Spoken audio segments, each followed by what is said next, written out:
Hai guys, selamat datang di YouTube channel Naksir Sneakers, dan kali ini kita kedatangan sepatu Jordan Luka 4. Gue jujur aja penasaran sama sepatu ini karena versi budget modelnya itu gue seneng banget. Jadi bertanya-tanya gitu, misalnya gue spend 500.000 lebih buat ngedapetin seri signature dari sepatu Jordan Luka 4 ini. Fitur-fitur apa yang bakal gue dapetin dan sesignifikan apa perbedaannya sama versi budgetnya. Terlepas untuk sepatu ini juga sebenarnya punya beberapa hal yang cukup menarik karena sepatu ini sering cuy dipakai sama Luka Doncic di NBA. Kita semua tahu versi sebelum signature sepatu ini, Jordan Luka 3, itu nggak terlalu sering dipakai sama Luka di lapangan. Dia itu bahkan lebih suka pakai sepatu Jordan Luka pertama, tapi setelah seri sepatu ini dirilis atau udah available gitu, ya udah langsung doi beralih pakai sepatu Jordan Luka 4. Gue sendiri jujur aja emang personally nggak terlalu ngefans ya sama Jordan Luka 3, terutama dari sisi materialnya. Secara cushioning sebenarnya bisa dibilang cukup oke, dan kalau dibandingin sama sepatu ini ada beberapa perbedaan yang secara first impression langsung gue rasain dan nanti kita bakal bahas bedanya. Tapi dari sisi implementasi traction mungkin itu jadi bagian yang sangat-sangat menonjol dari sepatu Jordan Luka 3. Tapi ya balik lagi, Luka sendiri lagi-lagi nggak sering gitu pakai sepatunya di lapangan dan malah balik ke seri signature pertamanya. Jadi di video kali ini gue pengen ngebedah sepatu ini dari persepsi tersebut, apa bedanya dari versi budgetnya, dan improvement apa yang bakal kita dapetin dari sepatu Jordan Luka 3. So, without further ado, check it out guys. Dan yang pertama yang langsung kelihatan, terutama kalau kita bandingin dari sepatu budgetnya, ada dari sisi box yang ditawarkan. Terlepas boxnya emang kelihatan cukup minimalis, gak aneh-aneh, tapi gue cukup suka sama desain yang ditawarkan dari box sepatu Luka 4 ini. Terutama dari sisi desain-desain di bagian sampingnya, ini menurut gue sih asik banget. Dan kalian bisa lihat ada logo Luka Doncicnya di area depan, terus di bagian depannya sini ada tulisan Luka. Sama kalau kalian buka di sini juga ada kayak sejenis kompas gitulah guys. Gue nggak terlalu ngerti artinya apa. Coba ada detailing seperti ini di implementasi box yang ditawarkan. Dan kalau dari sisi sepatunya sendiri, hal pertama yang langsung gue notice ada emang dari sisi build sepatunya yang bikin gue lebih keinget sama sepatu Jordan Luka pertama. Terutama dari sisi cushioningnya. Gue inget sih waktu pertama kali ngebahas Jordan Luka 3, hal yang paling berasa juga dari sisi cushioningnya yang berasa agak lebih tebal dibandingkan dengan dua versi sebelumnya. Di sepatu ini berasa dari sisi cushioningnya itu lebih berasa low profile, lebih berasa minimalis, dan terutama kalau dibandingin sama sepatu budgetnya Luka 77, ya sepatu ini tuh berasa cushioningnya itu lebih bagus aja secara implementasi foam yang ditawarkan. Secara sepatu ini menggunakan Cushlon 3.0 dan lebih berasa dari sisi build-nya yang terbilang cukup ringan, responsif, secara springy-nya dapat, dan feedback yang ditawarkan juga lebih berasa sewaktu gua menggunakan sepatu ini. Secara first impression, gue demen banget sama setup cushion yang ditawarkan. Ini tuh bisa dibilang sepatu-sepatu yang emang ya sejalan aja sama sepatu tipe gue biasanya. Terlepas di sepatu ini, gue juga nggak bisa terlalu ngerasain dari sisi zoom unit yang ditawarkan, karena zoomnya tuh menurut gue nggak yang gede-gede banget gitu guys, kecil aja gitu kotak di bagian sini, dan implementasinya juga bukan dibikin yang melebar tapi lebih ke arah memanjang. Itu jadi satu bagian yang bikin gue cukup bertanya-tanya sih. Nggak yang di sepatu ini di seri budgetnya juga sama, padahal kita tahu lah banyak sepatu Nike yang bikin zoomnya tuh bisa dibikin melebar kayak gitu. Secara menurut gue kalau dibikin melebar kan dari sisi tekanan yang ditawarkan bakal lebih kerasa juga dibandingkan dengan modelan yang kayak gini. Ya mungkin aja Nike itu mikirnya dia pengen nge-showcase dari sisi teknologi yang ada di sepatu ini. Jadi dari sisi isoplate-nya yang ditawarkan bisa kelihatan di bagian bawahnya. Makanya kalau zoomnya dibikin melebar, nanti isoplate-nya nggak kelihatan. Atau mungkin kalau ini misalnya dimiringin, nanti kegencet sama implementasi isoplate-nya, terus jadi kurang durable. Ya mungkin bisa juga. Kita nggak ada yang tahu lah. Dan sebenarnya Luka Doncic juga udah pernah main menggunakan setup sepatu seperti ini, dan doi suka-suka aja di Nike Zoom Separation. Makanya mungkin Nike ya udah ngasih yang sekiranya Luka Doncic bakal suka aja. Tapi dari sisi fans, kalau dibandingkan dengan versi sebelumnya, kita dapat upgrade yang lebih signifikan karena ada implementasi zoom di area forefoot sepatu ini. Dan kemarin ada salah satu editor juga yang nyobain, Ian, itu dia main biasanya di posisi center, badannya lebih gede dari gua, dia nyobain sepatu ini dan ternyata dia bisa ngerasain zoomnya di bagian tengah. Dia bilangnya sih kayak ada bagian yang ke out dikit gitu dan lumayan berasa sih. Jadi mungkin masalah dari sisi beratnya aja. Gue sendiri kan nggak yang berat-berat banget gitu. Jadi balik lagi ke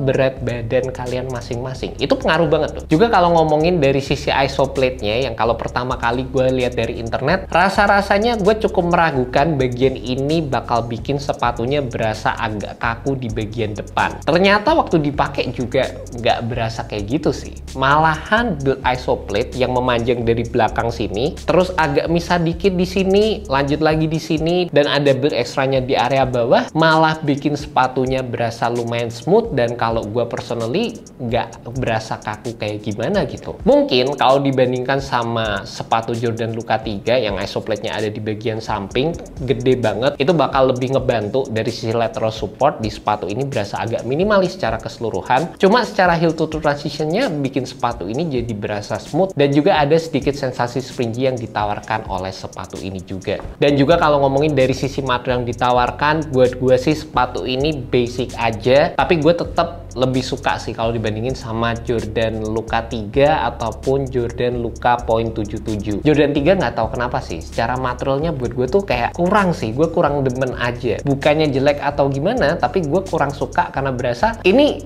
Luka Doncic, salah satu atlet terbaik di NBA, sempat masuk di NBA Final juga meskipun kalah, dapat sepatu yang build materialnya menurut gue nggak berasa mewah-mewah banget gitu. Kalau di sepatu budgetnya, ya kita tahu lah, emang ditujukan untuk harga yang lebih ekonomis. Secara harga sepatunya 1.500.000-an dan kita ngedapetin mostly build material yang terdiri dari bahan dasar sintetik. Yang kemarin gua rasain, meskipun dari sisi build materialnya ini bisa dibilang lebih durable, lebih kuat secara keseluruhan, tapi waktu gua pakai sepatu ini di bagian toe sepatunya itu berasa agak neken jempol dan kurang movable lah kalau menurut gua. Jadi ada bagian yang berasa agak keras kayak gitu. Sedangkan waktu gua pakai sepatu ini berasa ini jadi bagian yang di refine lagi. Fit yang ditawarkan kedua sepatu ini jujur aja berasa mirip banget, tapi perbedaan dari sisi material bikin sepatu ini juga berasa makin nyaman guys. Sepatu ini mostly dari sisi materialnya menggunakan perpaduan antara tekstil dan juga sintetik. Ada beberapa detail-detail rajutan yang ditawarkan, tapi bisa dibilang dari sisi build material upper juga terbilang cukup minimalis di sepatu Jordan Luka 4 ini. Sekali lagi ini bikin sepatunya juga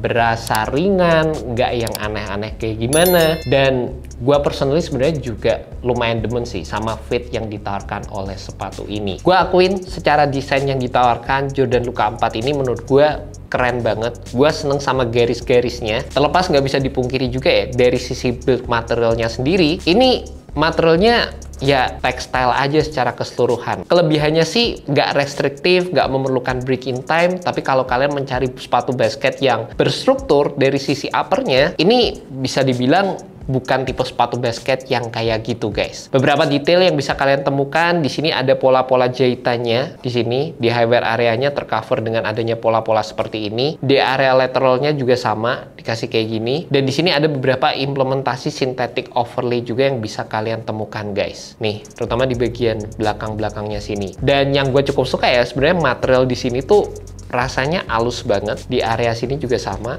halus banget gitu, meskipun ini menggunakan material sintetik. Ada sedikit bagian-bagian glossy-nya juga, ada logo Luka di area tangnya, bagian belakang, sama ada hati nih di area sini guys. Dan satu lagi yang kalian bisa lihat di area sini, samping sini, ada sedikit outrigger yang ini dapat membantu dalam memberikan kestabilan sewaktu menggunakan sepatu ini guys. Setelah nyobain sepatu ini, fitnya itu menurut gue true to size, dan kalian yang punya kaki lebar perlu cobain dulu di toko karena berasa agak snug, terutama di area depan sini. Ada kemungkinan buat kalian untuk naik setengah size dari regular size kalian masing-masing, meskipun gue juga ngerasa dari sisi implementasi materialnya cukup forgiving atau bisa melar seiring penggunaan kalian menggunakan sepatu ini. Waktu gue pakai, gue ngerasa di area depan ini berasa snug, ada bagian yang agak neken gitu, dan gue juga lumayan appreciate dari sisi padding-padding di area tangnya yang terbilang cukup tebal. Ini ngingetin banget juga sama sepatu Jordan Luka 3, dan di area belakangnya juga sepatu ini terbilang cukup minimalis, tapi padding-padding yang ditawarkan juga cukup dan nyaman sewaktu gua menggunakan sepatu ini. Dan lanjut lagi untuk bagian traction yang ditawarkan oleh sepatu Jordan Luka 4 ini, buat gue sih oke aja, nggak yang gimana-gimana banget. Kemarin gue main di lapangan basket vinyl, kalau bisa dibilang berdebu, moderate aja menurut gue, dan gue ngedapetin traction yang secara keseluruhan oke. Nggak yang bener-bener solid, nggak yang jelek juga, emang standar aja traction pada umumnya guys. Dimana sepatu ini mostly menggunakan build translucent rubber, dan juga dari sisi patternnya ini terdiri dari full herringbone. Ada dikit-dikit wavy-nya dikit lah di area deket tengah-tengah ini. Gue ngerasa kalau kalian main di lapangan basket yang clean, menurut gue sih bakal lebih baik dari sisi performance traction-nya. Dan kalau kalian main di lapangan basket yang berdebu, ini sih lumayan pick up dust ya. Jadi kayak debu lumayan gampang nempel, kalian harus sering-sering wipe off untuk ngedapetin pola traction yang optimal di sepatu ini juga. Cuma kalau kalian concern dari sisi durabilitas traction-nya, ya buat gue ini kalau misalnya digunakan di lapangan basket outdoor bakal jadi opsi yang kayaknya moderate aja, bahkan nggak terlalu akan gue rekomenin sih kalau kalian pengen pakai di lapangan basket outdoor. Kalau kalian memang pengen pakai di lapangan basket outdoor, modelan sepatu kayak Jordan Luka 77 ini bakal jadi opsi yang lebih optimal, karena bagian bawahnya sekali lagi build-nya menggunakan implementasi rubber yang terbilang lebih tebal. Nih kalian bisa lihat nih, bawahnya kayak gini, kalau dibandingin sama yang Luka 4, sangat-sangat kelihatan beda guys. Dan juga by the way, buat kalian tertarik sama sepatu Jordan Luka 4, sepatu ini jual dengan harga Rp2.099.000 dan udah available di Hoops Point. Buat kalian tertarik, kalian bisa cek aja di Hoops Point, dan gue udah masukkan link di bawah, jadi kalian bisa cek aja langsung dan menuju ke website dari Hoops Point. And that's about it guys, first impression gue nyobain sepatu Jordan Luka 4. Balik lagi ke pertanyaan awal, gue lebih demen mana? Jordan Luka 4 atau Jordan Luka 3? Jujur aja gue jauh lebih pilih sepatu Jordan Luka 4 ini. Terlepas gue juga ngerti Jordan Luka 3 punya beberapa kelebihan dibandingkan dengan sepatu ini, terutama dari sisi lateral support yang ditawarkan dan juga build traction yang terbilang lebih tebal. Dan kalau dibandingkan sama sepatu Jordan Luka Point 77 seri budgetnya, worth it nggak sih? Itu balik lagi tergantung dari kebutuhan kalian ya guys. Kalau gue ngerasanya Jordan Luka 4 ini berasa kayak jadi versi premium dari sepatu Jordan Luka 77, terutama dari sisi material dan juga cushioning yang ditawarkan. Tapi kalau kalian nyarinya sepatu basket yang lebih awet buat dipakai outdoor, pengen yang harganya lebih murah, ya Jordan Luka 77 menurut gua udah jadi salah satu opsi yang worth it banget. Gua ngerasanya Jordan Luka 4 ini balik lagi lebih inline sama sepatu Jordan Luka pertama, dan menurut gua bakal cocok buat kalian para pemain basket yang pengen sepatu basketnya itu punya feel yang minimalis, terutama dari sisi build upper dan juga cushioning yang berasa cukup low profile tapi juga nyaman secara keseluruhan. Thank you so much buat kalian udah nonton video kali ini. Semoga kalian bisa menemukan sepatu basket yang cocok buat kalian. Alright guys, peace. Ya, gue ngerasa sepatu ini keren sih secara desainnya. Cakep.